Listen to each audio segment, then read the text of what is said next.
কাঁচা আম কেমিক্যাল দিয়ে পাকিয়ে বাজারে বিক্রি করছে, তাদেরকে কঠোরভাবে আইনের আওতায় আনা দরকার।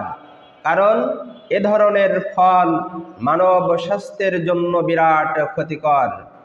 ইমাম শাফি, ইমাম মালিক, ইমাম আহমদ রহমাতুল্লাহ আলাইহির মতে অপরিপুষ্ট ফল বিক্রয় করা জায়েজ নেই।